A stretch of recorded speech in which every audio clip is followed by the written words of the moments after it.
Welcome back to the deep dive. Today we're absolutely not just talking about the movies. No. We aren't talking about box office receipts or, who got cast as the next Or superhero. which director is beefing with which studio head. Exactly, none of that. Today we are talking about the end of movies as we know them.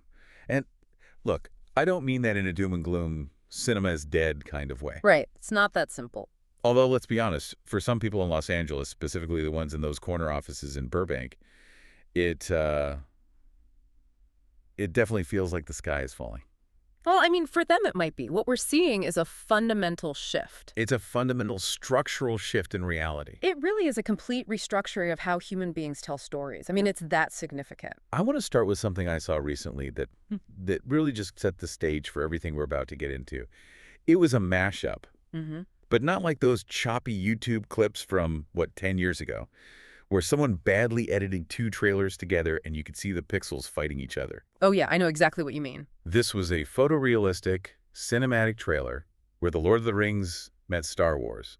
It is a striking image, isn't it? The description alone just captures the imagination, but then seeing it is something else entirely. Exactly. We were talking about Gandalf dueling Darth Vader with a lightsaber. Right. Frodo sneaking around the Death Star instead of Mordor. And the thing is, looking at it, you couldn't tell it wasn't a studio production. It's seamless. It wasn't a cartoon. It looked real. Hmm. The lighting on Vader's helmet, the texture of Gandalf's beard, the way the light reflected off the walls of the Death Star, it was perfect. And that's the key, right? That feeling of, wait, is this real? Yes, that feeling is exactly where we are starting today. We are unpacking the birth of what the sources are calling post-Hollywood cinema. That is the term, post-Hollywood, and I think it fits perfectly. What we are looking at here isn't just about cool visuals or, funny internet clips anymore. Not at all. If we connect this to the bigger picture, we are seeing a complete collapse of the 100-year-old studio system, the traditional understanding of copyright laws, and even the very definition of what we call canon. It feels like the power dynamic is just slipping overnight. For a century, if you wanted to make a movie that looked like Star Wars, you needed $1 billion. You at least. You needed a distribution deal. You needed an army of distinct professionals. Now, Now you might just need a laptop. a laptop and a decent graphics card. Mm-hmm. So the mission for this deep dive is to explore what happens when that movie-making power shifts from these massive corporations to anyone, literally anyone. Even, as we'll get into, a hypothetical factory on the moon. I love that analogy. We will definitely come back to that. That moon factory idea is actually quite profound, and we will get to why it matters so much for the law. But to understand where we're going, we have to look at the immediate reaction. The panic. The panic. Because, as you can imagine, Hollywood isn't just sitting back and watching this happen quietly. They are in a state of what the sources describe as active panic. Oh, absolutely. The sources we have describe the response as active and multifaceted. It's basically a three-pronged attack. Right. You've got litigation, legislation, and licensing. Let's unpack the litigation first. Who is actually suing who here, and what is the core complaint? Well, the major players are moving fast. You have studios like Disney, Universal, and others filing formal lawsuits against AI companies, Big names. specifically pointing at platforms like Midjourney or other video generation tools. The core argument is about unauthorized reproduction of their intellectual property. So just to clarify for everyone listening, this isn't about someone selling a bootleg DVD on a street corner. No, not at all. This is about the AI learning from the movies. Exactly. They're arguing that the AI models were trained on their data, their movies, their characters, their scripts without permission. I see. Even if the final output is just a static image, if it looks like Mickey Mouse or if it looks like Iron Man, they are arguing that the AI only knows how to draw Iron Man because it watched the Marvel movies during its training. So the training itself is the crime, in their view. That's what they're trying to establish, that the act of training the AI is in itself copyright infringement. They were saying, you fed our hard work into your machine to teach it how to replace us. And it's not just lawsuits, right? I saw that Disney is sending cease and desist letters to platforms like Google to take down AI-generated videos. Mm-hmm. It feels like a game of whack-a-mole. It is. They are asserting copyright and trademark protection aggressively. They are trying to draw a line in the sand that says, you cannot use our characters even if you generated them yourself. So if I prompt an AI to make a video of, I don't know, Mickey Mouse robbing a bank, Disney argues that's a violation of their trademark, even if no human artist at Disney actually drew it. Wow. They want to set a precedent that the character itself, the very idea of it, is off limits to these tools. But then you have the second prong, which creates this weird, I don't know, this cognitive dissonance. The licensing. Yeah, the if you can't beat them, join them strategy. This is where it gets fascinating. Disney has reportedly entered into a licensing partnership with OpenAI. It feels contradictory, doesn't it? Completely. We're suing you, but also, hey, let's make a deal. Mhm. But it is classic corporate strategy. How so? They want to clamp down on the unlicensed Wild West usage while simultaneously building licensed, monetized tools where they retain all the revenue. They want to control the tap. So if I'm going to use AI to make a Disney movie, They want to make sure they sold you the tool to do it. they want to be the ones selling the shovels during the gold rush. Precisely. They want to turn the threat into a product. They know the technology is useful. They just want to make sure they are the gatekeepers of how it's used on their properties. Okay, that makes sense. And then there's the legislative side, the No Fakes Act. This sounds like something out of a sci-fi novel itself. What exactly is this act trying to do? Well, lawmakers in the U.S. are debating this right now. Ideally, from their perspective, it would give individuals and public figures much more control over digital replicas of their likeness. So deepfakes, basically. It's directly addressing the deepfake issue, but it extends to AI-generated actors in films. It's an attempt to put a legal fence around a human identity. So if I'm a famous actor, this law says you can't just scan my face and put me in a movie without paying me. Right. It creates a new kind of property right in your own face and voice. But the implications are, well, they're wild. Like what? Does this right expire when you die? Can your estate sell your digital ghost to a studio for the next 100 years? Oh, wow. We are entering a world where an actor could technically star in movies for centuries after their death, controlled entirely by a trust fund or a corporation. That is a bit morbid and honestly a little dystopian. It is. Speaking of human identity and actors, we have to talk about the unions. The strikes we saw recently with SAG-AFTRA and the WGA, AI was the ghost at the bank. It was the elephant in the room. It was the main thing everyone was terrified of. It was the central tension. And for good reason. The fear isn't just about deepfakes of actors, it's about displacement. Job losses. Massive job losses. If AI can do 90% of the work, visual effects, background animation, crowd scenes, even generating first drafts of scripts, the workforce shrinks massively. I mean, that's thousands of jobs. The sources highlight this fear that humans shift from doing the work to just curating or supervising it. That's a terrifying shift for an artist. Instead of painting the canvas, you're just telling the computer, no, make it more blue. Or make the dialogue snappier. You become a manager of the machine rather than the creator. Exactly. It changes the fundamental nature of the job. The unions are fighting for consent and compensation. Right. They know they can't stop the technology entirely, that genie is out of the bottle. I'm not going back now. So the compromise they are pushing for is a future where, if AI is used, the human it mimics gets paid, and a human is always in the loop. They want to ensure that human remains a necessary ingredient in art. Which raises the big question. The big one. Can these traditional legal methods, lawsuits, union contracts, DMCA takedowns, can they actually stop the wave? And this is where we get to the tsunami problem, as the sources call it. Right, because sure, you can sue Midjourney, you can make a deal with OpenAI, but what happens when the model is on my computer? What happens when I'm not using a corporate server? Exactly. This is the crux of the issue, the enforcement gap. You can sue a platform because it's a company with a headquarters, a CEO, and a bank account. You can find them. But you cannot police millions of individuals generating content offline on their personal PCs. The scale just breaks the legal model. So if I generate a Star Wars mashup on my laptop, disconnected from the internet, and then share it on some decentralized network. Who does Disney sue? You, the network, the person who coded the model and released it anonymously. Good luck finding them. This brings us back to that factory on the moon analogy. I love this concept. Walk us through it. It is a brilliant way to visualize the jurisdictional problem. Imagine a server farm located on the moon. Okay. It is generating endless copyrighted content, movies, songs, books. It broadcasts them back to Earth. Who has jurisdiction? Nobody, I guess. U.S. copyright law applies to U.S. soil. It doesn't apply to the moon. Okay, but we aren't actually building servers on the moon yet. At least I don't think we are. No, but the internet is the moon in this analogy. I see. Specifically, decentralized networks, peer-to-peer sharing, the dark web. If a creator releases a model that generates Star Wars movies, and that model is hosted on thousands of separate computers around the world using blockchain or torrents, There's no headquarters to raid. there is no server to unplug. Jurisdiction dies when creation becomes decentralized. That is huge. So the studios are realizing that they can no longer control creation. They can. Creation has just become reality. They can only control official distribution. Precisely. They can gatekeep the mall, the movie theaters, Netflix, Disney+, but they can't gatekeep the imagination anymore. So they can stop you from selling your fan film on Amazon. But they can't stop you from making it and sharing it with the world for free. And if the free version is better than the paid version... Well, that is a business problem they have never, ever faced before. Not on this scale. That is a massive paradigm shift.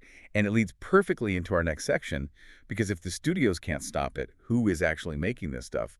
We are seeing the rise of the indie and the fan giant. The democratization of blockbusters, that is what we are witnessing. Think about the old model. Right. A Marvel movie costs anywhere from $250 million to $400 million. It takes thousands of people and years of production. And most of that money goes to three things: people, infrastructure, and marketing. Right. You need armies of VFX artists, you need sound stages, you need catering, you need trailers, and now... It's all different. Now, or very soon, an AI model will be able to generate comparable visuals in weeks or even days for near zero cost. The indie advantage is suddenly massive. It's huge. A small team or even a solo creator can produce photorealistic cinematic quality work without any studio interference. So the moat is gone. That financial barrier that kept me from making an Avengers movie is just, it's evaporated. It is. Hollywood's traditional advantages were budget, physical infrastructure like sound stages, and access to star power. AI solves all three. You don't need a soundstage if the AI generates the world. You don't need a $20 million actor if you can generate a digital performance. Though, again, the legality of that is super tricky. Very tricky. But for original characters, the cost is effectively just electricity. So if anyone can make a movie that looks like $1 billion, what happens to the idea of canon? Because I feel like we're already seeing cracks in this. This is where it gets fascinating sociologically. Canon is moving from a top-down declaration by studios to a negotiation with fans. A negotiation, I like that. Look at Star Wars. Oh, the Star Wars fan base is a perfect example. You have the official sequels, which, well, let's just say they are divisive. Mildly put, yes. But then you see fan edits, fan theories, deep dive lore videos that often get more love and more acceptance than the official releases. Absolutely. Now imagine this. If a fan-made AI movie comes out next year that fixes the plot holes of the sequels, brings back the characters people love, and it looks just as good as the Disney version, And it goes viral. then people might just decide that is the real story. The audience just collectively agrees this is canon now. Exactly. We are moving toward a religious analogy here, which the sources mention. The studios become the curators of the Bible, the official canon, Okay. but the fan creations become the Apocrypha. Oh. Both exist, both are consumed, but the audience decides what they believe in. If the fan version feels more true to the spirit of the franchise, culture might accept it as the dominant version, regardless of who owns the copyright. That is wild. The idea that a kid in a basement could write a better ending to Game of Thrones, We all wanted one. animate it photorealistically, and the world just collectively agrees, yeah, we're going with that one. The official one doesn't count. It changes the definition of ownership. You own the IP, but you don't own the headspace of the audience. You can own the trademark, but you can't own the love. You can't own the love. And if the fans love the unauthorized version more, you have lost control of the narrative. Which brings us to the content itself. Because if the fans are in charge, we're going to see some weird, amazing stuff. Oh, yeah. We're seeing a content explosion, resurrections, mashups, memes. Let's talk about resurrecting the dead and Frozen. This is one of the most immediate applications. Think about IP purgatory. Purgatory. There are so many franchises that are stuck because of legal rights issues, or because studios simply don't think they're profitable enough to risk $100 million on. Like the Half-Life movie. Valve never made it. Fans have been screaming for it for 20 years. Exactly. Why didn't they make it? Because video game movies were risky. Because the script wasn't perfect. Because of corporate inertia. Right. AI doesn't have inertia. AI doesn't have risk. Or think about the World of Warcraft, Wrath of the Lich King movie that Blizzard never produced. Another one fans wanted for ages. Or Freddy Krueger, who has been stuck in rights issues for years, AI can bypass this purgatory. Because fans don't care. Fans don't care about the rights dispute between two executives. They just want the movie, so they will make it. And then there is the Snyderverse. Yeah. This feels like the ultimate test case for this. A prime candidate, Warner Bros., has made it crystal clear they are moving on from Zack Snyder's vision. They've shut the door. But the fan base is incredibly passionate. We are likely to see an entire fan AI multiverse where the Snyderverse continues, expands, introduces new characters, all generated by the community. They'll cast the actors they want, digitally write the scripts they want, and just release it. It's like fan fiction, but with the production value of an IMAX release. Right. It stops being text on a forum and starts being a visual reality. And it extends to the long tail of creativity. Think about niche IPs that would never get a blockbuster budget. What do you mean by long tail? I mean those obscure 90s games like Earthworm Jim or Panzer Dragoon. I would love an Earthworm Jim movie. But you're right, no studio would risk $100 million on that today. It's too weird. It's too risky. But in AI, sure, why not? The cost of failure is zero. So people will just make films about their favorite tabletop RPG campaigns. And here's the paradox. Who controls a viral Leisure Suit Larry AI movie? Oh, God. Technically, the IP owner does, but if it is decentralized, viral, and spreading through peer-to-peer networks, the fans control the culture. The IP owner is just chasing the train, trying to figure out if they should sue or sell T-shirts. What about things that aren't even owned? We're seeing movies based on internet folklore, things that just birthed themselves from the collective consciousness. This is the rise of the unowned. Creepypastas like Slender Man, which actually did get a movie, but think of the thousands of other stories. The Backrooms? The Backrooms. Rage Comics. Doge. A Doge movie. I can't tell if that sounds terrible or amazing. It depends on the prompt. But seriously, this is a challenge for studios. How do you monetize the unowned? How do you own a meme? You can't. The strategy seems to be canonization. Studios might step in late. Once a meme or a creepypasta proves it has an audience, they create the official high-budget version to sell the merchandise. Ah, so they don't own the original concept. But they own the official trademarked version of it. So they become the merchandisers of the internet's imagination. Here's the official plushie of the thing you all made famous. Precisely. They become the gift shop for the internet. They can't create the culture anymore, so they just sell souvenirs of it. Okay, let's get personal. Because we've talked about big franchises and memes. But the sources talk about something called the personal multiverse. This is where it gets really, really interesting to me. It's the ultimate customization. Yes. This moves beyond fan fiction into hyper-personal storytelling. Imagine the autobiography as a blockbuster. So instead of writing a diary, I make a movie about my day. Or your childhood.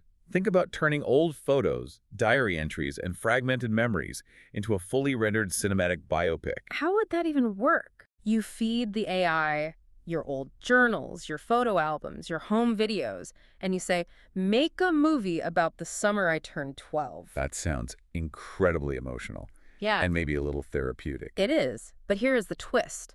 AI allows you to cast anyone you want. Right. So if Batman was the most important thing to me when I was 7 years old. Then Batman is a supporting character in the movie of your life. He's there at your birthday party, he's walking you to school, he's giving you advice when you scraped your knee. That is profoundly cool and also a legal nightmare. A massive legal gray area. IP protection was designed to stop people from selling bootleg DVDs. Right.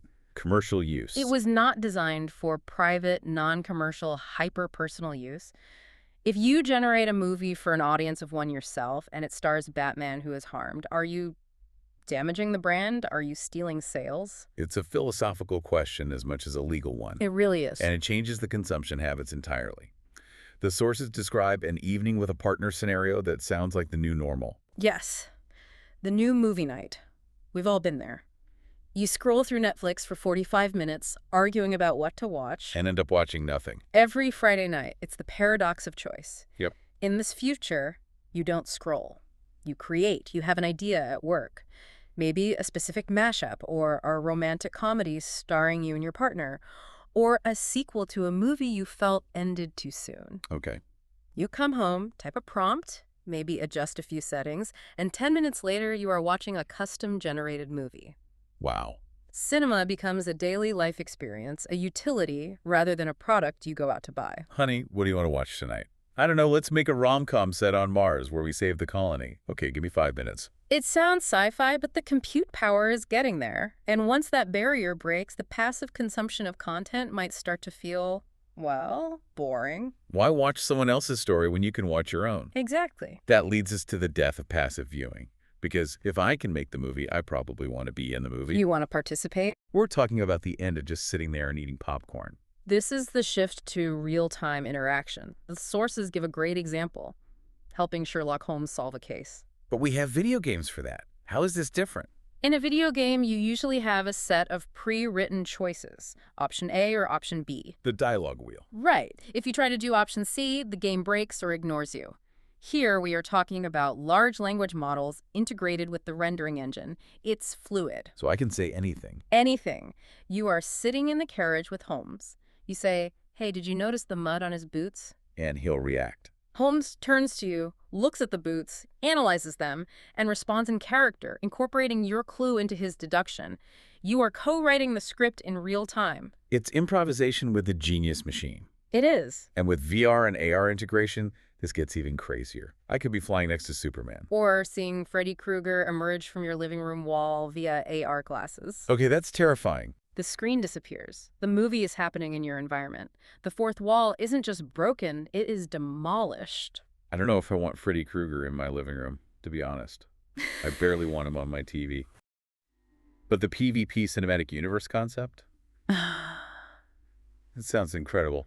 Clashing universes. This is where the social aspect comes in. Because making movies for yourself is fun, but sharing them is better. So what does that look like? Imagine two friends. They each have their personal multiverse, their collection of preferences, characters, and stories that the AI has learned over time.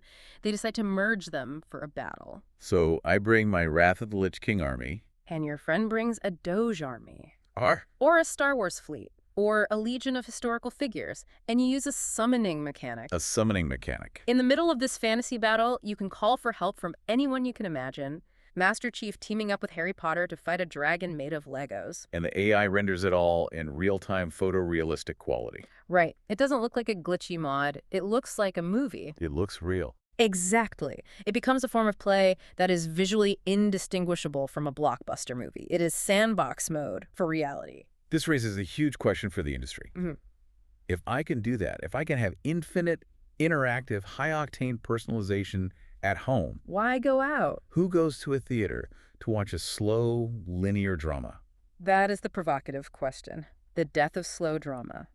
In a world of infinite dopamine and customization, does patience survive? I don't know. If you can generate explosions and plot twists on command, do you have the attention span for a 3-hour character study? Hollywood might be in trouble there. They might retreat entirely to experiences. They can't compete with the home multiverse machine on a content quantity or personalization. So they have to compete on scale. They have to compete on physical scale. IMAX. Physical events. Things you simply cannot do in your living room. So the movie theater becomes more like a theme park or a concert venue. Exactly. You go for the spectacle, the bass that shakes your chest, the crowd energy, not just the story. Because the story, you can get that at home. Better yet, you can live it at home. It really feels like we are circling back to something primal. The sources mention this childhood dream realized. It is a beautiful analogy. Think back to playing with toys on a rug when you were a kid. Yeah. You mashed up action figures. G.I. Joe fought Transformers. Barbie was driving the tank. It didn't matter what the canon was. It was your imagination. But it was all in our heads. We had to pretend the plastic toy was moving. We had to make the explosion noises with our mouths. No, AI makes that imagination photorealistic and immersive. It closes the gap between the mind's eye and the screen. The friction is gone. We are moving from a world where we consume what is given to us to a world where we create what we dream. The friction between having an idea and seeing the idea is disappearing. That is incredibly empowering, but also a little dizzying. It feels like we are losing a shared reality. It is. And I think we should leave the listener with a final provocative thought, something to really chew on regarding that loss of shared reality. Let's hear it. Think back to the Moon Factory. Law is territorial. It relies on borders. But imagination and compute power is becoming borderless. If the tools to create anything, any scene, any person, any history are in everyone's hands, are we ready for a world where truth and canon are purely subjective. Hmm. When everyone lives in their own generated reality, watching their own perfect movies, do we lose the shared culture that movies used to provide? That is a heavy thought. The death of the water cooler moment. Because we're all watching different movies. We're watching personalized movies. No one is talking about the same ending because we all chose our own endings. Or perhaps the birth of a billion new conversations. But they will be very, very different conversations. Wow. Okay, we're going to leave it there. A billion new conversations or a billion lonely universes. You decide. Thanks for diving in with us. We'll see you next time.